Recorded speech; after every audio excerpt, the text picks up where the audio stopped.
Gjithë potencialin dhe eksperiencën e saj të shkëlqyer, tashmë të provuar në panajiret e qytetit të Vlorës. Dhoma e tregtisë dhe industrisë Fier, telefon 232 09, faks 0388 21 597, celular 069 20 78 501, Alfa Line, telefon dhe faks 033 33 655 dhe celular 068 30 29 950.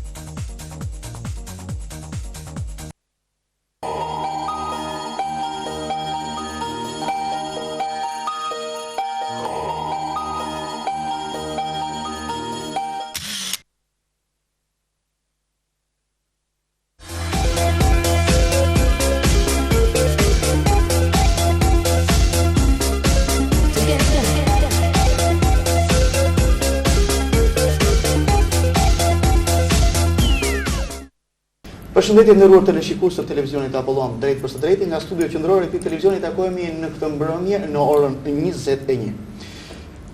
Tema e bisedës sotme ka të bëjë pikërisht me çështjen kombëtare. Kemi të ftuar në studio mjaft të zotërinj një përfaqësues edhe të medias, do të thosha, në lidhje me çështjen kombëtare në një kohë kur në fokusin e ditës, në fokusin e medias dhe atyre ndërkombëtare po shkon drejt zgjidhjes çështja kosovare ende në kufit jugor të Shqipërisë.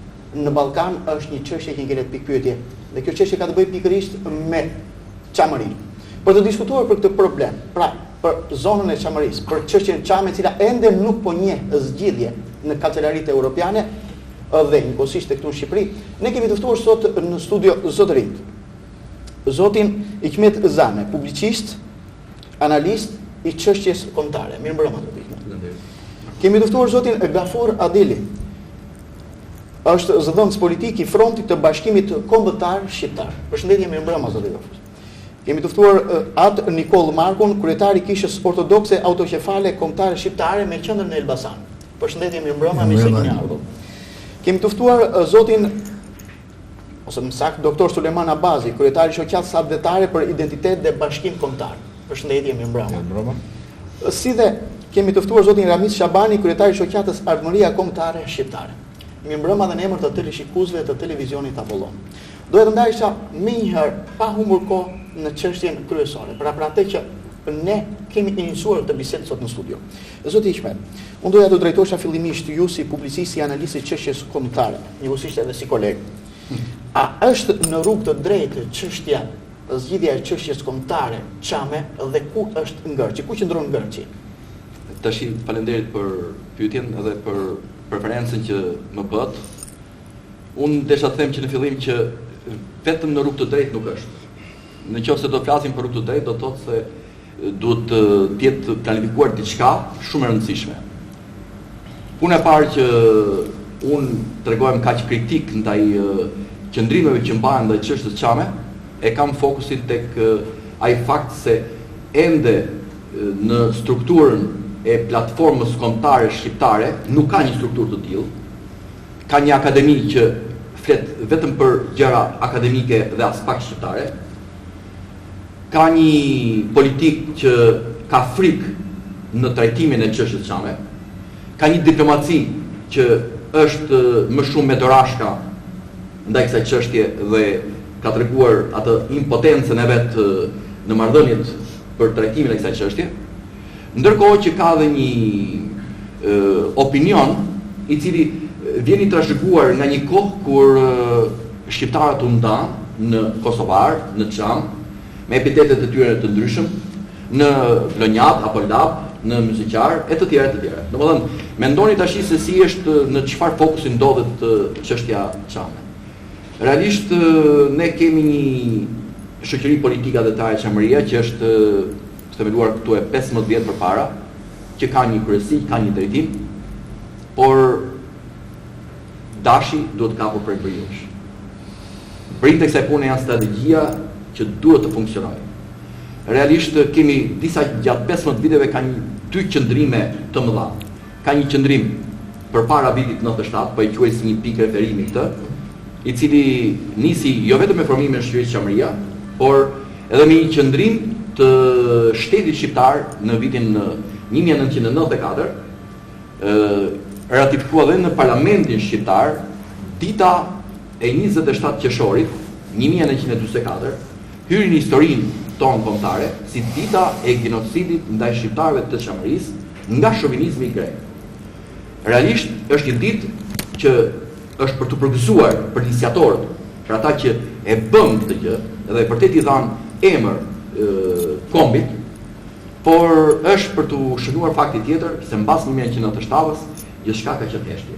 Realisht, sa herë që vjen 27 qershori, asnjë politikan, asnjë diplomat, asnjë shtetar apo pushtetar nuk merr pjesë në atë përkujtim dinjitoz që i bëhet çështjes Çamës.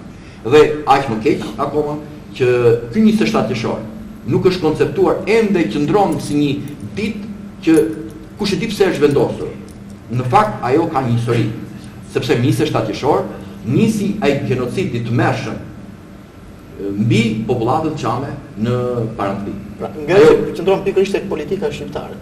E para punës kemi të bëjmë me një politikë që nuk dim se çfarë politike bën, ose kush na e bën politikën. Sepse të mos festosh në kuptimin mos ta kujtosh, mos ta përurosh këtë ditë genocidit, thotë të heshtësh për një padrejtësi kombëtare. Në fund të fundit kemi fjalën genocid. Brenda atij epiteti të 27 qershorit është futur fjala genocid. Ne kohët e fundit kemi marrë vesh dhe ju si kolegu im, edhe gjithë ne këtu, gjithë opinionin di që Këshilli i Evropës ka marrë një rezolut për dënimin e genocidit komunist. Mbas dënimit të genocidit nazi-fashist, pa e quajtë të tillë nazi-fashist, dhe ka një genocid edhe komunist. Por mbi shqiptarët, veçanërisht mbi këtë popull evropian, rëndon dhe një genocid greko-serb, sepse grekët bën genocid në 44, serbët e bën në 99, gjatë gjithë kohës që e përfunduan në 99, dhe nuk ka asnjë dënim, nëse për Kosovën, vetë kosovarët, gjetën zgjidhje, gjetën mirëkuptime, ndërsa për Shqipërinë Çamëria dhe për Komitetin Çam ka mbetur një pikë e errët dhe fatkeqësia qëndron se tashmë strukturat e shtetit duket se janë kapur peng. Janë kapur peng nga politika helenizuese që përdoret në të gjitha format nga shteti fqinj që kemi. Unë do të drejtohesha në këtë rast edhe zotit Gafur Adili si dhënës politik i Frontit Bashkimit Kombëtar Shqiptar. Në një kohë kur kolegu sapo foli, pra kolegu Zane sapo foli dhe e kapi në aspektin e ngërshit politikës shqiptare, unë doja të dija përballë kësaj çështje, ç'është Fronti i Bashkimit Kombëtar Shqiptar dhe në fund cili është misioni në këtë rast duke përfshirë kryefjalën në çështjen Çamën. Filmisht ju përshëndes juve dhe përmes jush gjithë televizionit televizor Apollon, gjerasin që për herë parë në televizorit të them ca pika apo me thënë ca fjalë të vogla rreth plafonit Frontit të Bashkimit Kombëtar Shqiptar. Fronti i Bashkimit Kombëtar Shqiptar është një formacion politiko ushtarak. Ata një krahine, feje, ideje që dështon, vepron dhe punon për një Bashkimin Kombëtar Shqiptar. Ky front është themeluar në Tiranë në korritin e 2003 dhe vitin e kaluar ka mbajtur kuvendin e dytë. Deri këtë kuvend nuk kanë qenë kryetarit të frontit, dhe kuvendi i dytë jam zëvendës politik i Frontit të Bashkimit Kombëtar Shqiptar. Tashti, në bazë gjithë organizimit që ka ky front, ne shtrihemi gjithë hapësira shqiptare, jemi në formacion politik mbar kombëtar dhe te para 2 muaj që kemi dëshmuar edhe me postere, sepse besoj që këtu të lesh usit në Vlorë dhe Saran i marë me posterat e 2 liderëve të Frontit të Bashkimit Kombëtar Shqiptar, të kryetarit të Derit, Magjistër Ushinotit, të cilin ka Varar Serbia, dhe të komandantit të ushtrisë shqiptare të Kosovës, Adem Meshati. Pra, përmes këtij aksioni politik, Fronti i Bashkimit Kombëtar Shqiptar, dy partitë kombëtare, fillimisht Komi Shqiptar dhe pastaj edhe partitë kombëtare janë bërë me që këtë radhë jemi shumë të organizuar si shqiptar, pavarësisht se problemet vazhdojnë të ekzistojnë brenda kombëtar, por jemi informacion mbar kombëtar dhe këtë rast nuk e kemi në plan të lejojmë që në fatin e shqiptarëve të nduajnë ashtu siç kanë nduar deri sot. Kjo do të thotë se ju do të ushtroni trashëgimit politike dhe për fjalën ushtarake, mos këtu kemi një ngërsh, një problem. Ky front, pra, fillimisht u zgjidhen se problemi shqiptar e shef në mjet e politikës diplomatike. Po. Por nga ana tjetër, se ju përmendet edhe rastin e Kosovës, sikur Kosova po fiton diçka, realisht po zhvillohen bisedime për statusin e Kosovës, por edhe zotnia në fjalë e tha që Dashi ka vetë përbrinësh. Dhe ne konsiderojmë që në këta bisedime Dashi nuk është kapur përbrinësh, por është kapur përbishti. Sepse atje po diskutohet për decentralizimin e Kosovës, që do të thotë ndarjen e Kosovës. Opinioni shqiptar konsiderojmë që këtu ka patur edhe ka dëgjuar në deklaratën e ministrit të jashtëm të Besim Mustafait, të cilët e përshëndetur, i cili decidivisht thotë që nuk po ndarë Kosova. Po kthehemi në retrospektivë dhe po shkojmë në mbledhjen e Daytonit. Aty u vendos që të shpërbëhet, të lejohet shpërbërja e ishte Jugosllavisë dhe të mos prishin kufit e mëreshëm të ishte Bukuria Jugoslave. Por realisht, de facto, Mitrovica e Veriut dhe pjesa e saj Kosovës Veriore, po jepet, apo më në thonë për dhërojë servisë. 2. Brenda teritorit Kosovës po krijohet enklava sërbe. Pra, po krijohet një republikë sërbe si në Kosovë. Dhe në këtë rast, teoria, po më thënë, deviza e Serbisë për Serbitë madhe po realizohet. Deklarata e ministrit të jashtëm për mendimin tonë ka qenë një paralajmërim për opinionin shqiptar që realisht Kosova po fiton një status, Kosova po fitet për një por nuk fitet për një shtetë sovran. De facto dhe de jure mendohet që Kosova, ne duhet patur edhe një konferencë shtypi të fondit, planifikohet që të jetë me trupin në unik për me kokën në Beograd. Rreth çështjes Kosovës, kur flasim, konsiderojmë që hapësira shqiptare nuk është vetëm problemi i Kosovës. Ne konsiderojmë që Kosova është myja gordiane dhe krahas saj është edhe çështja çame, dhe çamëria. Por jemi të vetëdijshëm që Shqipëria është vetëm vend i botë që kufizohet me popull dhe troje të veta. Pra kemi troje shqiptare në Maqedoni, kemi troje shqiptare në Malzi, kemi pasaj troje shqiptare për cilët nuk flitet fare Bershe, Medvedev, Bujanos, kemi edhe një krahi shqiptare që ka përjetuar fatin një jetë si Çamuria, diku pas lidhjes shqiptare prezidentit që quhet Toplica dhe shtrihet nga Podujeva apo Besianci, thonë sot deri nish një popullat shqiptare që është vendosur në Kosovë, që jeton në Kosovë, ashtu si kombësia shqiptare Çamuria jeton në Shqipëri, dhe është lënë harresë. Situata politike, përgjithsisht në Ballkan, dhe sidomos në vitin 2006, është një vit për një mentor shumë të tokë. Pra, në Maqedoni do të bëhen zgjedhje, dhe në ta zgjedhje nuk vjen se të thotë se po përgatitet një referendum në Malzi, dhe është planifikuar që në 21 maj të bëhet referendumi. Aty janë dy koncepte apo dy kërkesa. Pra, njëra kërkesë është për pavarësinë e Malzi, dhe mbrenda Malzi realisht jetojnë 89% shqiptarë. Shto problemi se cili do të ketë statusi të shqiptarëve, çfarë qëndrimi do të bëjnë për shqiptarët. Për mendimin tonë, shqiptarët realisht do ta mbështesin referendum të pavarësi, shputjen e Malzi, por ne konsiderojmë që shqiptarët do ta kushtojnë paraprakisht mbështetjen apo më thonë votat që do japin për këtë referendum. Pra, shqiptarët në Malzi mos ta bëjnë gabimin siç i bën shqiptarët në Maqedoni. Në vitin 92 që e pranuan pavarësinë e Maqedonisë dhe nuk e kushtuan në të drejtat elementare kombëtare, në të cilat është Universiteti, Flamuri, Rusia. Pra, siç kushtozon edhe Serbia. Serbia. Sa i përket çështës çame, pra në plafonin e frontit, edhe çështën çame ne e kemi, krahas çështës Kosovës. Ne këtë zgjidhjen e problemit çam, për problemet që Kombësia shqiptare çame, i ka probleme, për kemi dëgjuar që ka një shoqat, për 15 vjetësh, ka edhe një parti politike që doli edhe zgjedhje, por ne në platformën tonë kemi përcaktuar ashtu. Pra, cilat janë kërkesat tona? Për zgjidhjen e problemit çam. Në një, çamët të rikthehen në trojet e tyre. Në 2, hiqet ligji i luftës midis Greqisë dhe Shqipërisë. Në 3, çamët e rikthyer çamët që kërkohet falje publike, ashtu siç vepruan gjermanët me brejt. Çamët të paguhet dashurimin për shfrytëzimin që ka bërë vetë aty e trojeve. Dhe e pesa, e fundit themi, Kombësia shqiptare në Greqi të gëzohet poshtë drejta sa që gëzohet në vetë i në Shqipëri. Për çka ne jemi vetëdijshëm që në vetë i tu gëzohet shumë drejta. Atëherë, për të bërë një parantezë fare të shkurtër se do të drejtohesh edhe zotrinjve. Atëherë kemi vendosur 5 pika të cilat parimisht duket sikur jo duket, por kanë një blockout, mund të themi jo vetëm nga Greqia, por edhe nga Europa. Atëherë si do të veprohet, cila është strategjia në këtë rast, sepse të flasësh për të pesta këto pika në këtë situatë, për zonën e Çamarisë, pavarësisht se ne të gjithë si shqiptarë e duam dhe natyrshëm e kërkojmë që jo vetëm rikthimin, dëmshpërblimin, faljen, gjithçka pra të rivendoset e drejta e mohuar dhe në përkëmbur të çambe. Cila është strategjia shkurt për të arritur këto pika, sepse mos harroni keni para një Europë, keni para një Greqi e cila thotë unë nuk diskutoj për çështjen e çambit. Është më së vërtetë që Greqia është anëtare e Bashkimit Evropian dhe NATO-s. Dhe ne konsiderojmë që Bashkia Evropiane përgjithsisht ku të masi kokat e popujve do të masi një metë.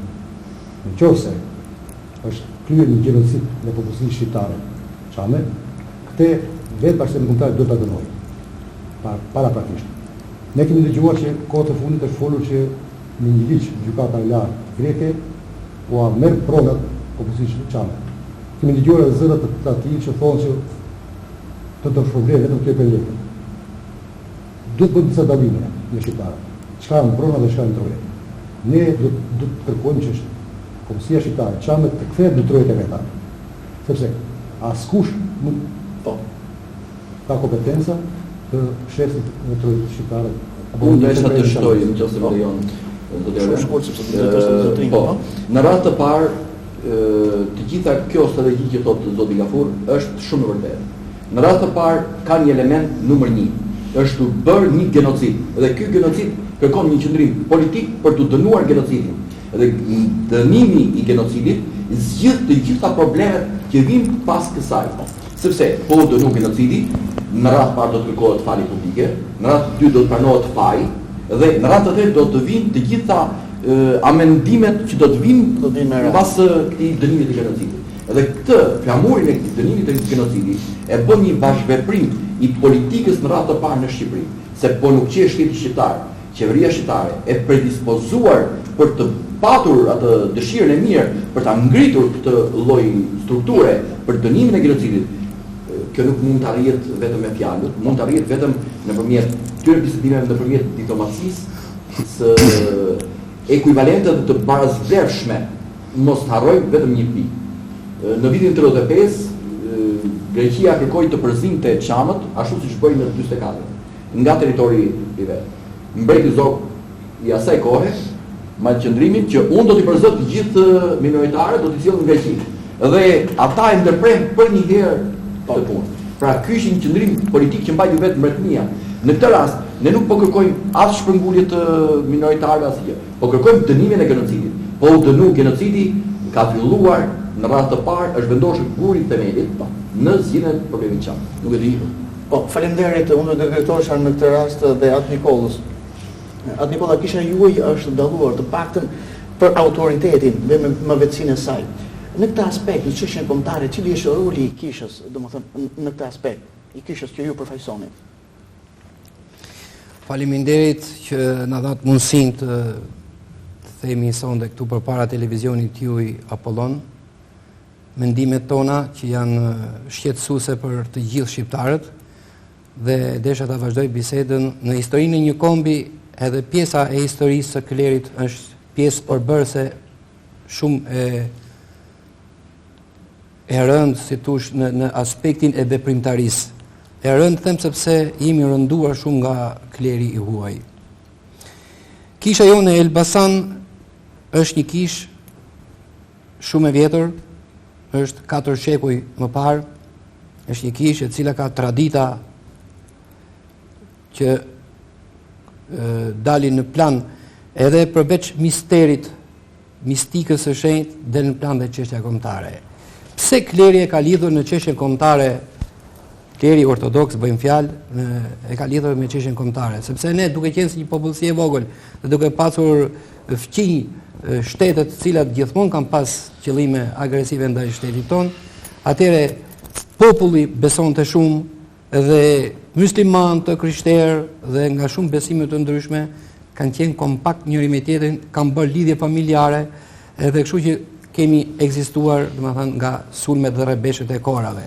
Pra kisha e Elbasanit sot që unë drejtoj është një kish që është në vazhdimin e amanetëve të martirëve të kishës ortodokse apo të qepale kombëtare të Shqipërisë. Po. Në shekuj janë vazhdimet e mësimet e arkitektit dhe themeluesit të kishës ortodokse shqiptare Fanolit. Është një kishë e cila zbaton statutin e kishës ortodokse autokefale shqiptare që është i ngjashëm me të gjithë statutet e kishave të tjera në Europë edhe në botë, por këtu ka një ndryshim. Ardha e klerit huaj në gjatë proceseve demokratike në Shqipëri ndryshoi imazhin e kishës tonë ortodokse, vuri veton, vuri kultin e individit dhe ky dihet drejtuesi i kishës ortodokse autokefale Shqipërisë është eksarku Anastasia Nullatos, i cili në petku në një kleriku mendon se po kryen vepra të mira për kishën ortodokse, po përveç se bën disa ndërtime, ai po çformon dhe ka çformuar historinë e këtij kombi në rrugën e klerit. Pastaj mund të themi që ka dhe ndikime të mëdha në politikën shqiptare. Prandaj, kisha jon në Elbasan ruan të pastër figurën e një ortodoksi të vërtet që është shqiptar, që është vëlla edhe me një besim tjetër musliman, katolik e të tjerë që kanë ardhur dhe tash momentet e fundit.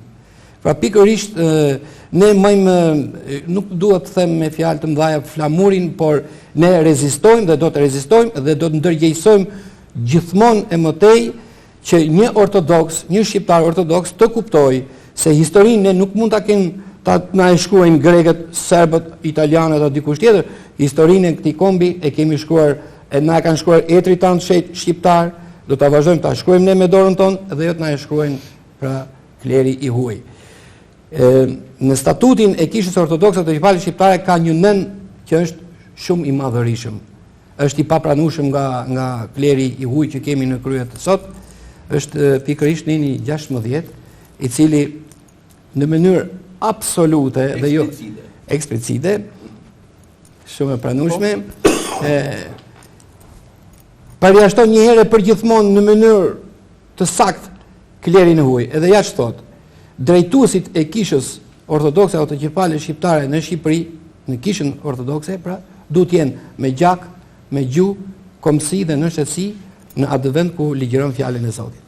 Pra, ky nen përjashton dhe s'jep asnjë limit, nuk jep asnjë ekuivalencë, nuk jep asnjë mundësi për të hyrë për dieni dhe të teleshikuesit do të bëjnë një ndërhyrje fare të vogël.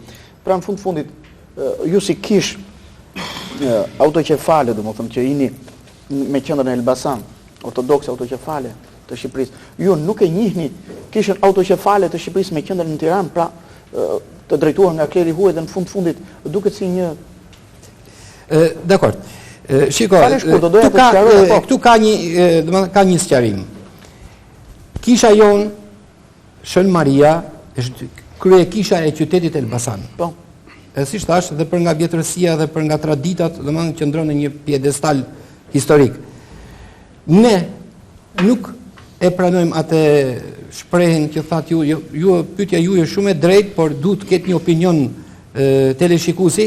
Ne jemi pjesë përbërëse e kishës mëmë të Shqipërisë, por ne nuk pranojmë kreun e kishës, këshillin e kishës cili është i përbërë nga despot grek, sinodi i shenjtë, pra mësimet teologjike që u jepen fëmijëve besimtarve, pra dhe mendohet se kisha ortodokse është në një rrugë të drejtë po shkon mbar. Por asnjë kishë ortodokse në Europë nuk ka primat huaj. Por e keqja qëndron akoma edhe diçka tjetër desha t'i shtoj bisedës, që Anastasia Nullatos, i cilën unë nuk dëshiroj ma t'ja zej emrin me gojë, por për efekt të teleshikuesit do t'a zem, shkon në përbot, bën vizita, trumbeton me të madhe, flet, bëhet antar i Këshillit Botëror të Kishave, merr tituj të ndryshëm honofirik, as ne s'na hyn punë fare ato tituj që merr ai, edhe thotë që në Shqipëri akoma s'kan lindur shqiptar ta drejtojnë kishën.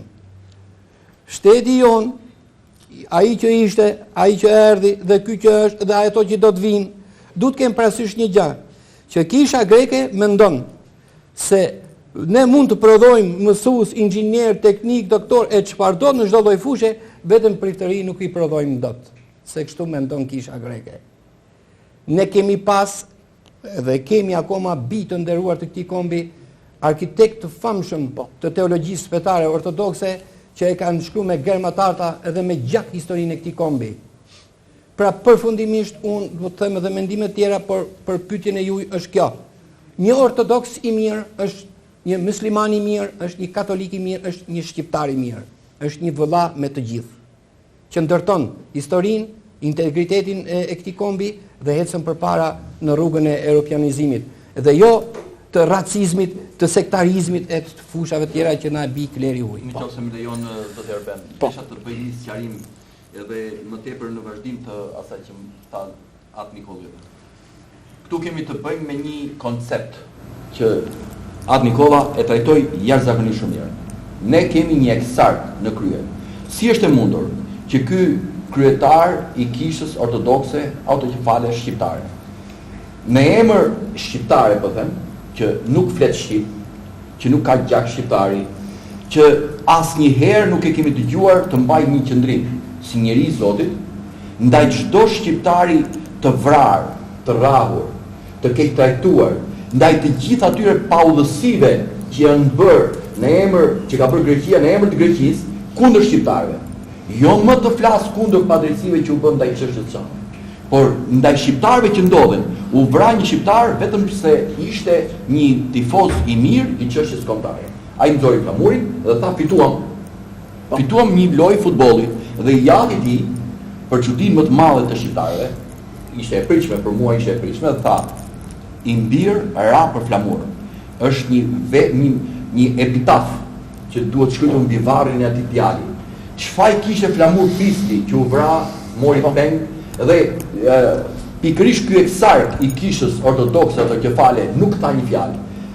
Dhe vim në fund fare para 2 ditësh un kam gjetur një certifikat të kishës ortodokse autokefale kombëtare shqiptare, e themeluar në 1922, dhe kjo certifikat në formë dekorimi që jepej një personi, kush ja ndryshoi emrin kishës? Ajo ishte kisha që përfaqëson sot Atë Nikol Marku, kisha ortodokse autokefale kombëtare shqiptare. Në fakt u hoq kjo kombëtare dhe mbeti vetëm autokefale ortodokse shqiptare.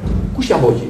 Pikërisht tu kemi marifetin e përdorur nga të huajt, ka drejt Atë Nikolla që thot i huaj, sepse vërtet ai është sjell si i huaj në këtë vend. Më falni që bëj sqarim sepse këtë dokument që kam gjetur ndoshta do të bie rast ta publikojmë për të thënë disa të vërtetë. Natyrisht do ta mirëprisim, domethënë botimin e dokumenteve të tilla, sepse her pas here ju edhe në gazetën ku punoni, domethënë gazetën Sot dhe në shtypin e përditshëm shqiptar keni dhënë opinionin tuaj si publicist dhe analist për çështjet shqiptare. Unë do të drejtohesha tashmë doktor Sulejman Abazit, kryetari i shoqatës adretare për identitet dhe bashkim kombëtar. Ju keni zgjedhur një libër, Kombi shqiptar në udhkryq. Ajo që unë doja të pyesja në këtë drejtim ka të bëjë pikërisht me pse shqiptarët duhet të bashkojnë vullnetin e tyre dhe përpjekjet e përbashkëta drejt pavarësisë lirimit dhe bashkimit kombëtar. Ka të bëjë pikërisht me atë që ju drejtoni. Kjo është normale, po të gjykojmë që nga të gjitha problemet që trajtuan kolegët, pak më përpara, çdo shqiptar në gjuhën shqipe, në gjuhën e nënës tonë, duhet kuptoj se sot ekziston një filozofi e bashkimit kombëtar, për të cilën duhet të mobilizojmë të gjitha energjitë dhe potencialet e këtij kombi që ai të gjej veten e tij në rrugën e tij të historisë. Të gjitha problemet që trajtohen këtu nuk janë gjë tjetër veç se pasojë të gjithë ngjarjeve historike që e kanë shoqëruar kombin shqiptar në rrugën e vet dhe që e kanë sjellë në këtë pikë mbërritje. Dhe është e vërtetë dhe duhet thënë përsëri me plot gojën që kombi shqiptar sot është në udhkryq. Dhe ka arsye që të fokusohemi këtu. Dhe duhet ta themi troç njerëzve tan, dashamirësve tan, njerëzve tan të gjakut ton. Kjo u themi troç që kjo është një çështje shumë madhore për të cilën nëse nuk do të flasim sot, do të jemi shumë të gabuar dhe të vonuar nesër, biles duhet të ndëshkohemi nesër. Dhe këtë në formën e një mesazhi që del edhe nëpërmjet librit, nuk e kam vetëm për vete dhe për kolegët e mi, po e kam për të gjithë shqiptarët kudo që janë. Sepse kudo që jemi e kemi për nder të ndihemi shqiptar, të bëjmë detyrën tonë ndaj kombit tonë, ndaj vendit tonë, që na ka falur Zoti nga pjesa e tij më e mirë, me gjithçka, do të thënë resurse që konturojnë gjithë atë fuqi kombëtare që disponojnë. Pra, në konceptin e përgjithshëm ekzistenca e filozofisë bashkimit kombëtar është një pikë referimi të cilën ne nuk e shpikim sot, por ajo ka burimin e vet nga historia. Mësimet birlante të lidhjes shqiptare Prizreni, të cilat tentuan në kohën e fund shekullit kaluar, kur doli për herë të parë nocioni komb dhe filloi të formatoheshin kombet në tërë Europën e kohës moderne, atëherë pikërisht këta burra të rilindjes son kombëtare, advetar dhe patriot, hodhen idenë e formimit të shtetit shqiptar me të 4 vilajetet e vetë. Dhe në platformën e tyre, të asaj kohe, ka gjëra që vërtet janë parimore, janë thelbësore dhe janë edhe sot pika referimi në kushtet të reja. Por, ndryshimi i situatave në rrjedhat e historisë së kombit shqiptar, prej lidhjes shqiptare të Prizrenit deri më sot, nxjerrin detyra konkrete në planin konkret aktiv. Këto detyra nuk janë vetëm për ne që flasim këtu. Këto detyra në radhë parë janë për atë klasë politike e cila sot për sot nuk është në gjendje që të zgjidhë ngarkesat e mëdha që ka çështja kombëtare shqiptare. Ky është një defekt shumë i madh. Është thënë me zë, është thënë me gjysmëzëri, por ka shumë njerëz që do thënë e quajnë herezi nëse sot do të flasë një politikan për çështje kombëtare shqiptare. Nuk e dëgjon një herë këtë në Parlamentin shqiptar. Nuk e dëgjon nga politikan që thon vetes apo nga pjesë e profesoratit, akademikëve etj. Pra, sot me të drejtë, me plot gojën, ne duhet ta pranojmë që çështja kombëtare shqiptare ndodhet në udhkryq. Do të marrim disa pika referimi që i thanë shokët pak më përpara. Marrim problemin e Kosovës. Marrim problemin e Çamarisë. Po jo pak probleme kanë shqiptarët në Luginë e Vardarit. Po kështu shqiptarët në, do thënë, Malinezi. Po kështu dhe shqiptarët që janë përhapur në të gjithë botën, që përmbledhen në emigracion dhe në atë që quhet diasporë. Të gjithë këta i kanë syt nga shteti anë, nga vendi i tyre. Kudo që janë, kudo që punojnë, kudo që derdhin djersën e tyre, dhe mendoj se një ditë duhet të kthehen pikërisht në tokën e tyre anëtare. Atëherë, nëse do të mendojmë se ka një filozofi të bashkimit kombëtar, kjo nuk mund të realizohet vetëm me referencat historike. Kjo kërkon një strategji kombëtare aktive që t'i shërbej politikës, t'i shërbej inteligjencës, t'i shërbej gjithë shkaje tjetër, gjithë potenciali dhe fuqisë kombëtare, në mënyrë që dhe ne, duke shfrytzuar këto potenciale, të dim të ndërtojmë jetën tonë, të ndërtojmë shtetin tonë, vendin tonë. Është rast unikal i veçantë në botë që një shtet i coptuar në 5 shtete, po flasim për shtetin administrativ shqiptar, në kufijtë e tij administrativ kufizohet me bashkëkombasit e vet. Më gjeni një rast tjetër, të dytë në botë dhe unë do t'ju kërkoj ndjes, juve dhe teleshikuesve që na ndjekin. Atëherë, pse kombi shqiptar në shekullin e fundit, në më shumë se 100 vjet vazhdon të përjetojë mbi shpatullat e veta pikërisht këtë lloj diskriminimi? A jemi ne në Europë? Apo kemi qenë, apo nuk jemi? Apo do të pranojmë që Europa nuk dënjon që të jetë këtu tek ne? Kombi më i lashtë, i lirik i Europës, me gjuhën më të vjetër në botë, me gjithë traditat e hershme historike dhe të kohës moderne, të trajtohet në mënyrë të tillë është një padrejtësi. Dhe piknisja dihet. Megjithatë, strategjia jonë kombëtare duhet të jetë një strategji aktive. Shikoni vendet përreth. Shikoni ç'bën Greqia me atë strategjinë e vetë që e ka nxjerrë nga Sënduqet me strategjinë arkaike të Megalides. Ku ka qenë dhe ku është sot dhe çfarë pretendon? Në fundit ata bëjnë punën e tyre.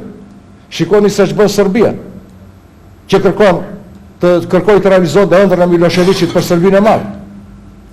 Dhe ç'bën Akademia Serbe në mbështetje të kësaj politike shtetërore. Për të, do thënë, dhënuar të tjerët. Atëherë le të kthehemi tek shqiptarët. Në tërë historinë e tyre ky komb asnjëherë s'u ka rënë në qafë të tjerëve. Po përkundrazi ka luftuar për të mbijetuar. Dhe ja ka dalë që të mbijetojë. Atëherë, nëse do të tentojmë që kjo strategji kombëtare të kthehet aktive, ne duhet të përcaktojmë saktë të gjitha interesat kombëtare tona të madhore. Unë, për rastin konkret, po i kthem asaj që quhet truri i këtij kombi, inteligjencës, ose nivelit akademik, akademisë shkencave. Ka akademi shkencash në Tiranë, ka dhe në Prishtinë. Pikërisht këtu do të bëja një pyetje për parantezë, meqense ju përmendni inteligjencë, po përmendni akademikët, bët një hapësirë të mendimit, një shtrihje të hapësirë të mendimit në akademitë e huaja, flasin për ato greke dhe ato në Serbi. Atëherë, pse pikërisht inteligjenca shqiptare?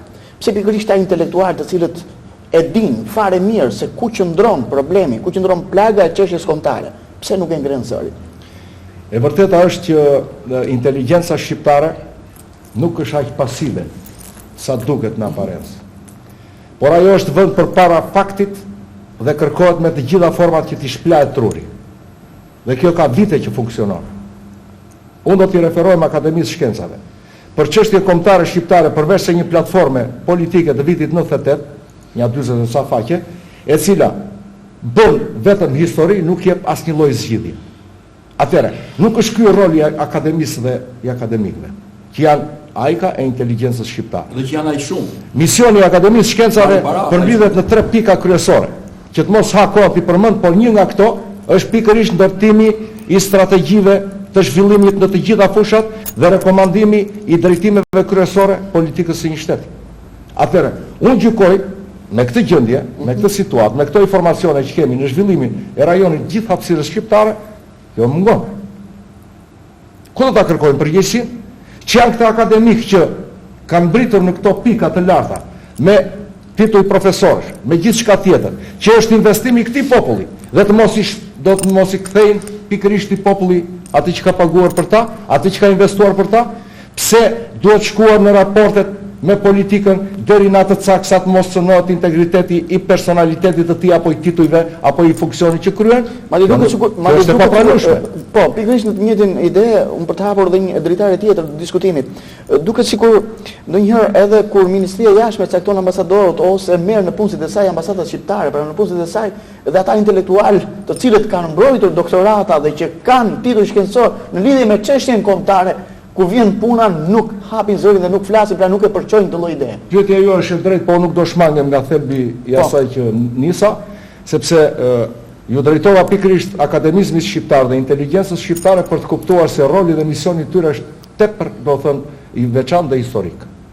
Në qoftë se nuk do të flasim sot, po e përsëris, nesër do të jetë vonë, biles do të jetë ndëshkueshme. Atëherë, pse mungon kjo kurajo? Le të fokusohemi në kuadrin e strategjisë kombëtare. Strategjia kombëtare duhet të ketë përcaktuar interesat kombëtare. Interesat kombëtare tek ne janë të shumta. Dhe çdo njeri prej tyre nuk i ngjan tjetrit në aspektin e mënyrës së zgjidhjes. Pra, duhet të ketë të veçantat e veta. Sot për sot, në çështjen kombëtare shqiptare, prioritet është interesi, do të thënë kombëtar, çështja e Kosovës, e statusit Kosovës. Mund të marrë një status Kosova sot, po ai nuk është statusi përfundimtar i Kosovës. Statusi përfundimtar i Kosovës është bashkimi i saj me shtetin Am. Dhe mënyra e zgjidhjes nuk është kjo që, siç tha zoti Adili. Nuk është kjo që, do thënë, atëherë, pse në Kosovë duhet të zbatohet standardet dyfishta? Le të më jap shpjegim ai që kërkon ta integrojë Kosovën në Europë. Me teorinë e integrimit, që ka brenda plot elemente që integrimit nuk mund të zbatohet, do të thënë, nuk mund të realizohet e ardhmja e Kosovës me standarde dyfishta, për mos t'i bërë komente të tjera. Atëherë, hidhemi në problemin e çamërisë. Ajo kërkon një zgjidhje krejt tjetër, sepse këtu kemi të bëjmë me një shtet të Bashkimit Evropian dhe antar të NATO-s. Atëherë, qëndrimi gjoja moderne i shtetit grek dhe i politikës zyrtare greke, pikërisht sepse është përfaqësuese e këtyre institucioneve në raport me çështjen çame është tetë anakronik dhe i papranueshëm. Është, domethënë, me mendësi të vjetra historike. Vazhdimi një forma tjera. Në forma tjera. Atëherë, nuk mund të justifikohet qëndrimi i shtetit grek dhe i politikës zyrtare greke me gjoja ekzistencën e disa segmenteve që janë të ashtu quajtura shoviniste në drejtim të kombit shqiptar. Kjo është e papranueshme. Pse? Sepse rastet që tha zoti Hikmet më përpara, zoti Adili dhe vet atë Nikola, vërtetojnë pikërisht të kundërtën. Atëherë, ç'është ky qëndrim i një shteti, që pretendohet se është me norma demokratike etj, kjo nuk përtypet. Pra, marrim drejtimin tjetër të Luginës Vardarit, edhe ai është një interes kombëtar. Por unë do të thosha që interesat kombëtare janë edhe të natyrës tjetër. Për shembull, uniteti kombëtar është një interes kombëtar. Sepse ne shqiptarëve ka synuar gjithmonë të na përçajnë, sepse kështu mund të na sundojnë dhe të bëjnë si të duan me ne. Pra është një interes kombëtar prioritar. Do të marrim elementet e strategjisë sigurisë kombëtare. Pra edhe ky është një interes kombëtar prioritar. Pse? Sepse shikoni se ç'bën sot. Një Maqedoni është përballë dhe kur vjen puna i zgjeron dhe i plotson strukturat e saj ushtarake, i plotson me mjete sulmi, kur në të njëjtën kohë në Shqipëri, në Republikën e Shqipërisë, më fal, ka vetëm gërshër dhe këto ne, dakord, do të pretendojmë që të integrohemi, që të shkojmë në NATO, të shkojmë dhe në BE, por me dinjitet, me një strategji kombëtare, duke respektuar interesat kombëtare të kombit shqiptar. Po. Faleminderit për mendimin që dhatë dhe për atë aktivitet që diskutuat. Në këtë rast unë do të drejtohesha zotit Ramis. Zoti Ramis, Të diskutosh për të ardhmen kombëtare natyrshëm është një problem i cili nuk po mblidhet brenda një bisede dhe brenda një emisioni, një problem i cili të ha gjithë jetën në kuptimin figurativ, por dhe që të shqetëson gjithë jetën në kuptimin normal. Ideja për identitetin ton, për të ardhmen kombëtare ka qenë dhe e rilindase. Pikërisht unë do të dalësha cili është objeksioni në këtë rast i asaj i ardhmërisë kombëtare shqiptare, objeksionin në lidhje me këtë këndvështrim. Unë mendoj se çështja kombëtare shqiptare është një obligim i gjithë shqiptarëve në tërësinë e tyre, në gjitha trojet ku ata banojnë.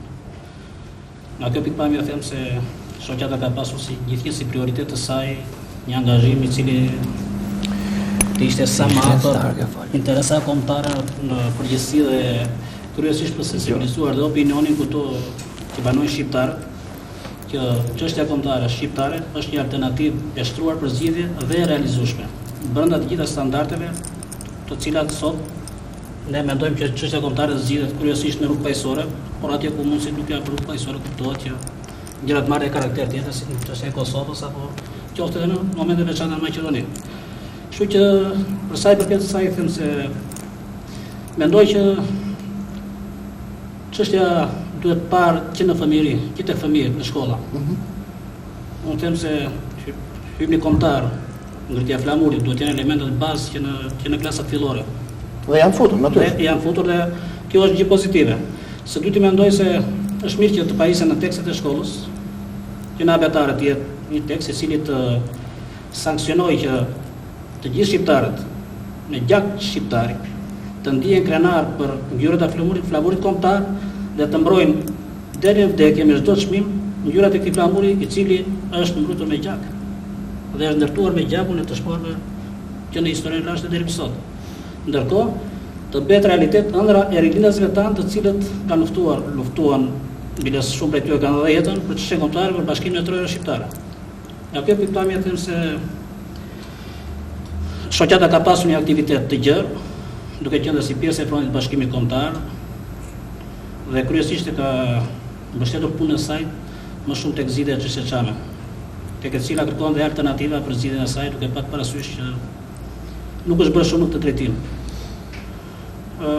Mendoj që çështja çame ka zgjidhje, është një problem që ekziston, edhe pse politika greke apo politikanët grek të cilët her pas here vinë në Shqipëri dhe përdorin atë shprehje në rutinë që çështja çame nuk ekziston. Edhe kur grekët, edhe kur grekët thonë që nuk ka çështje, ata pikërisht se ndjejnë frikën e kësaj çështje, atje ekziston ajo. Atje do të dalë.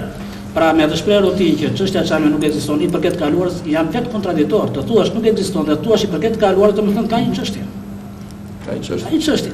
Dhe i përket kaluarës, domethënë çështja çame nuk është e kohës Keopsit, piramidave Keopsit. Është një çështje ku jetojnë sot njerëz që kanë parë genocidin me sy. Njerëz janë masakruar, janë vrarë, janë thërruar, janë torturuar rrugës. Atëherë unë këtu do të bëj një parantezë, një pyetje, meqense ju thatë duke thënë shprehjen që çështja çame nuk ekziston, ata japin një kartë, një as politikës shqiptare dhe gjithë atyre intelektualëve, akademikëve që përmendi doktori këtu, pra japin një as në dorë për të diskutuar dhe për të shkuar pikërisht në konventën europiane. Do dalë se ka ajo këto ju sepse ju bëhet mirë që ndërhyjnë në këtë pikë, sepse ne kemi pasur mundësi të kontaktojmë dhe me europarlamentar. Personalisht kam pasur para pak vite është një takim me zotin Panela dhe zotin Bonino, Ema Bonino, komisioner Ratko për çështjet e Ballkanit në Tiranë, nuk e di mund të ketë qenë zoti Iqmet. Po, keni qenë patjetër në Kongresin e Partisë Radikale Italiane? Jo, nuk kam qenë. Nuk e di, kam pas mendim se ka qenë. Kam komunikuar me ta personalisht sepse e njoh dhe gjuhën italiane mirë dhe në bisedë i pata me ta, zonja Bonino u shpreh se ne kemi ardhur tha për çështjet e minoriteteve, por duhet punojmë të gjithë së bashku tha për të realizuar këtë gjë, sepse i bëra prezente çështjen çame. Ndërkohë që zoti Panela në diskutimin e tij që bëri në Kongres tha, unë po citoj në ligjërat drejt shprehjen e tij, ne nuk e dinim tha që Greqia, një vend antar i Bashkimit Evropian, mban ende mbi shpatulla çështje të tilla të bazuara si çështja çame. Ne tha do të kontribuojmë me gjithë eurodeputetët tanë në Këshillin e Evropës që çështja çame të futet në seancë plenare. Dhe u realizua. Disa muaj më brapa kuptohet se s'mund të bëhet të nesërme, u fut në Këshillin e Evropës. Çështja çame nëpërmjet eurodeputetëve radikal italian, ka parasysh zotin Tomaso e të tjerë që kanë qenë prezent atje. Dhe Një deklaratë e zotit Kris Paten, nëse e keni dëgjuar atëherë, ishte që çështja e Çame mund të zgjidhet shumë mirë me dëshirën e mirë të dy vendeve, qeveria shqiptare asaj greke. Por realisht nuk mund të kështu. Qeveria shqiptare po tregon një mungesë të vullnetit politik për zgjidhur çështjen Çame, sepse nuk është aq e vështirë sa pretendohet që të bëhet çështja Çame. Për shembull, kam parasysh mosmiratimi i rezolutës ishte një tradhti kombëtar. Rezultat për çështjen Çame. Dhe eri mbas bisedave me Nikola Gejç. Kjo ishte e turpshme. Kur gjithë ata deputetat të cilët neve jemi, përveç se jemi taksa pagues të këtij shteti, përveç se kemi kontribut të jashtëzakonshëm në këtë shtet, përveç se ne kemi përbëjmë një popullsi vitale të këtij kombi, kur I themi tani se përgjithsisht të mos ketë një interesim vetë shtetit shqiptar, shtetit tanë.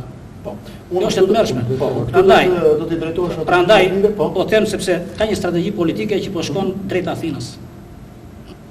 Është një akuzë rënd. Po le të jetë akuzë rënd. Hapë shkollë greke në Imar. Mjetet greke shkruajnë që u realizua një ëndër që mendoi se do ishte shumë e largët. U realizua shumë shpejt. Kemi aleanca për shkakun që mund të bëjë shumë një aleancë ndërmjet dy forca politike në Imar. Vjen në krye të bashkisë Vasil Bollano, deklarohet grek. Flet greqisht, ma fjalin greqisht në Imar dhe deklarohet minoriteti grek I Imarës.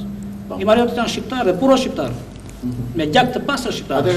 Pra politika shqiptare nuk ka ndikuar pozitivisht në zgjidhjen e çështjes. Duket se nuk I pëlqen merret. Po mund të shtoj diçka për mendimin tim që konsideroj që pasionet kombëtare di fare mirë të ndrimin grek, sepse nuk më merr meje që ata mos ta shohin pllakatën që është përpara parlamentit grek, ku janë vendosur në qytetet shqiptare. Aty është Gjirokastra, Saranda, Vlora. Dhe të vesh pllakatën e parlamentit qytetet shqiptare, të cilën ata e quajnë Voriopir, është pretendim territorial ndaj shtetit sovran. Agresion. Dhe nëse shqiptarët ngrihen zërin në momente të caktuara, si në rastin konkret problemi Çam, kërkojnë që të kthehen në trojtë e tyre. Pra, të zonë drejtat elementare të zonë gjitha minoritetet që ekzistojnë në botë, sipas konventit ndërkombëtar, kjo nuk I mësohet popullsi Çame. Dhe pse do kjo? Sepse kam bindjen e patundur që po të kthehen Çam, popullsia e Çame, që jeton këtu në Republikën e Shqipërisë, po ka shkallën në Turqi Çam. Edhe ato do të kthehen trojtë e tyre në Greqi. I kemi 2 milion arbanitas. Dhe sikur të hapet plasa e parë fillore në fshatrat e qytetit të Çamërisë, aty do të fillojë të flitet gjua shqipe dhe greqia do të jetë shqiptare. Dhe te e di fare mirë greqia dhe e di fare mirë realisht sa. Problemi për mendimin tonë, qëndron te ne dhe shqiptarët. Edhe profesori Teodori Mira tha, dhe gjithë përgjithsisht, sepse slavët gjithmonë në historinë e tyre dhe grekët kanë përdorur armë më të mirë. Sulmi është mbrojtja më e mirë. Ata dhe sot e kësaj dite vazhdojnë me sulmin Voriopir. Të njëjtën politikë përdor edhe Serbi, kundër Kosovës, siç e thënë më herët, kërkojnë decentralizimin, kërkojnë pra Kosovën ta riceptojnë. Nëse tre shqiptarë u riceptojnë në 1913, 45 u riceptua Kosova historike, sepse një pjesë e saj u dha Serbisë, një pjesë e saj Malizisë, një pjesë e saj Republikës Administrale të Maqedonisë, tashti po bëhet riceptimi I tretë. Dhe politika shqiptare, për mendimin tim, nuk është realiste. Nëse ne ndiejmë një pakënaqësi në politikën shqiptare, përgjithësi gjithë hapësirën shqiptare, themi pse këtij popull nuk I tregon realitetin. Dhe kur përmend deklaratën e zotit Mustafa, e përmend vetëm I pas saj, se ai realisht tregon diçka. Tashti, në këtë pjesë konsiderojmë që ne si popull historikisht kishim zhvilluar politikë defanzive dhe realisht gjithmonë luftat tona kishin qenë lufta mbrojtëse. Kurse armiqtar, sepse po ti themi historisë brava që në live, ku kanë qenë trojtë lire dhe ku arrit në shqiptar në një shtet 23 km2, ku ky shtet është 120 km2, Shqipëria reale. Dhe edhe ky shtet, pra, sipas politikës që ne po ndjekim si shqiptar, defanzive, armiqtar pretendojnë që edhe këtë shtet të receptojnë. Konsiderohen, prodhë bashkimi kombëtar shqiptar, konsiderohen që është urgjente, edhe doktori e tha, sipas strategjisë, që 2 akademitë e shkencave, në Tiranës dhe Prishtinës, fillimisht të bëjnë bashkimin e akademisë, një akademi shqiptare. Dhe konsiderojmë që është më së urgjente që ne shqiptarët do të marrim konvent mbarkombëtar, ashtu siç ishte kuvendi I lidhjes shqiptar Prizreni. Pra, në atë konvent, aty pastaj të bëjnë planet dhe projekte strategjia. Se po të shikosh... Shkurtimisht, lutem sepse edhe koha e emisionit është... Po të shikosh, të gjitha zotrinj kanë një tendencë si përfaqësues të bashkësive që ata përfaqësojnë, kanë tendencën e fjalës kombëtare. Pra kërkohet një organizim i natyrshëm i çështjes kombëtare, i trajtimit të çështjes kombëtare. E problemi i parë, problemi i dytë. Zoti Ramis tha diçka, ne shohim një agresion ndaj kombit shqiptar. Si e shikojmë këtë? Konkretisht, vjen Nikola Gage, futet në Shqipëri sa herë që do. Sa herë që ai i vjen përmbar. Nuk flet ose mund të takoj fshehura zi. Njerëz nga më të ndryshëm, mund të japi porosi nga më të ndryshme, të cilat çuditërisht skalon shumë kohë dhe shpërthejnë. Dhe shpërthejnë dhe politika, shteti, qeveria heshtin dhe bëhen palë. Në këtë drejtim, kur flitet për çështjen Çame, këtu ka një shoqat. Një shoqat e cila fatkeqësisht ndodhet në minorancë, në zërin e saj në politikën shqiptare, nuk është për faktor politik. Në radhë parë nuk ka formacionin e vet politik që ta përfaqësojë në parlament, atë që tha zoti doktori, dhe ajo që është më tepër, nuk ka ditur të ndërthur politikat e saj edhe me shoqata të tjera si motra, që ka njëra prej tyre është në Amerikë. Dhe unë do të përshëndesja pikërisht të ndrimi që mban shoqata Çamëria të Drejtave të Njeriut në Shtetet e Bashkuara të Amerikës, me kryetar zotin Ahmet Xhapo, një njeri tepër dinjitos, dhe me sekretare zonjën Vera Gjata, e cila di që është edhe nga Fieri. Dhe që ndodhet atje aktualisht edhe është një përfaqësuese dinjitoze e shoqërisë Çamëria.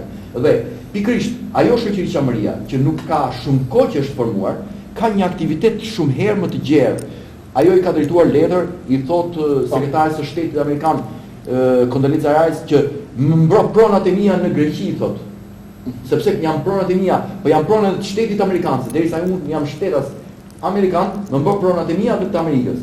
E dyta, ti kërkoj ambasadorëve amerikan në Athinë, ti kërkoj llogari për atë çfarë i duhet. Dhe e treta, ajo që unë desha të theksoj edhe që është më e rëndësishme.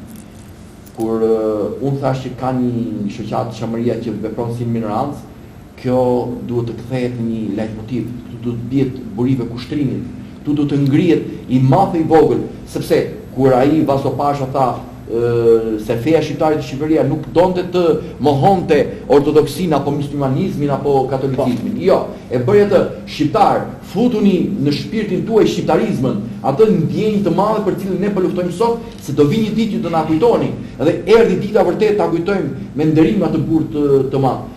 Shoqëria Çamëria duhet të ketë shkruar strategjinë. Kush është strategjia? Nuk ka strategji të shkruar. Nuk le të flasim, foli zoti Gafur, tha duhet kthehen në trojë.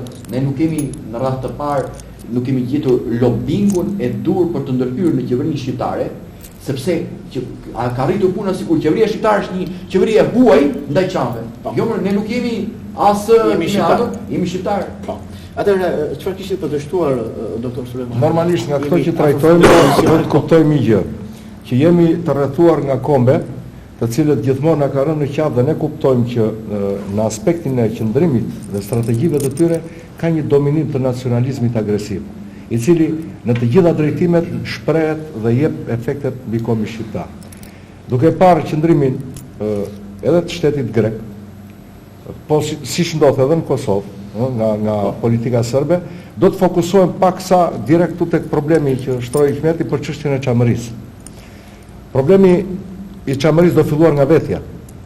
Dhe kur them do filluar nga vetja, unë i drejtohem nëpërmjet televizionit, ekranit televizionit të gjithë popullsisë shqiptare të Çamërisë që jeton në tërë hapësirën që rrihet nga valët tuaja, duhet ta fillojmë nga vetja, sepse në 15 vjet të formimit të shoqatës, për të mobilizuar tërë energjitë dhe potencialet e kësaj popullsie në fitim të drejtave të saj, ne duhet të shikojmë piknisjen, po duhet të shikojmë dhe pikmbritjen.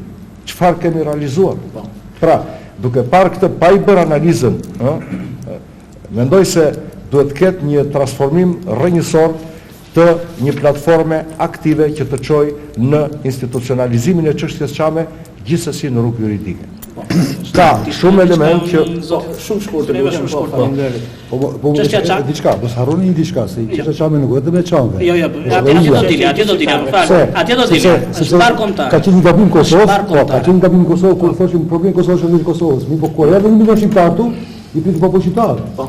Dhe kushdo pretendon të ndajë çam dhe kosovar. Jo, shumë e gabuar. Në tim ai është nuk Unë do çam dilja dhe tek janë skanionin e parë, do por dilja çështje atëherë kombëtare. jam drejt fundit si thotë edhe zotria po. faleminderit. Do dilja tek ajo që sot popullsia shqiptare e çamris, e cila jeton në Shqipëri, në shtetin politik shqiptar, ka inteligjencën e saj, e ka shumë të mirë, ekonomikisht është shumë e fuqizuar, Po. ëh, dhe është e gatshme që ta zgjidhë çështjen çame, por jo vetëm si pjesë e popullsisë çame.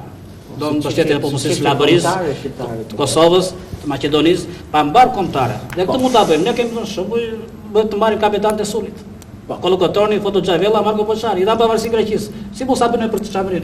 Mund ta bëjmë shumë shpejt. Po. Atëherë mua nuk më vjen gjë tjetër veç se ti kërkoj ndjesë dhe atë Nikollës, sepse do doja të dija fjalën e fundit, në kuptimin fjalën e fundit për emisionin. Për ta bekuar. Për ta bekuar, do doja bekimin e atë Nikollës, sepse sot me atje bekuar. Nuk e falenderuar dhe zotrin, në emër të televizionit të televizionit Apollon. Me qenë se më radhë këtë detyrë, unë patjetër që do ta çoj deri në fund. Si klerik që jam, shkrihem me ju, jam një vëllai juaj, ju uroj televizionit juaj, këtë emisioni sonë të ketë një apel për gjithë shqiptarët, se ne nuk kemi ardhur këtu sonde që të nxejmë shpirtat e shqiptarëve, por të ndërgjegjësojmë, të kemë një material cilin ne në vazhdimsi do vim her pas here këtu t'ju a bëjmë të ditur shqiptarëve, të krijohet bindja se tek ne ekziston dashuria e vërteta dhe bashkimi i të gjithëve. Pra çamëria, ortodoksia, muslimanizmi janë pjesë përbërëse të historisë së kombit shqiptar dhe me çështjes kombëtare, si trajtori dhe profesori, kështu që përfundimisht unë u bekoj me gjithë zemër të gjithë vëllezërit që na dëgjuan. Le të themi atë Nikolla, le të themi atë shprehjen e madhe që thoshin normalistët në Elbasan, edhe që mësonin në shkolla që fatkeqësisht nuk mësohet më, se flamuri i kuqezit do valoj përsëri në Kosovë e çamëri. Në Kosovë po valon ai. Shpresojmë se shpejt të valojë edhe në çamëri. Atëherë faleminderit që ishi sot në studio, faleminderit atë Nikolla për bekimin që dhe emisionit dhe çështjes kombëtare shqiptare. Faleminderit zoti Gafur për atë që shprehet për këtë çështje, faleminderit zoti Sulejman Abazi, faleminderit zoti Ramis, faleminderit kolegu im Hikmet. Atëherë faleminderit dhe ju të nderuar, faleminderit dhe ju të nderuar televizionist të televizionit Apollon që qëndruat në valët tona drejt për së drejti në emisionin tonë, në bisedën tonë të ditës së sotme për çështjen kombëtare, ku kishim të ftuar pra figurat që unë i thash pak më parë. Ju falenderit dhe miru takofshim në biseda të tjera.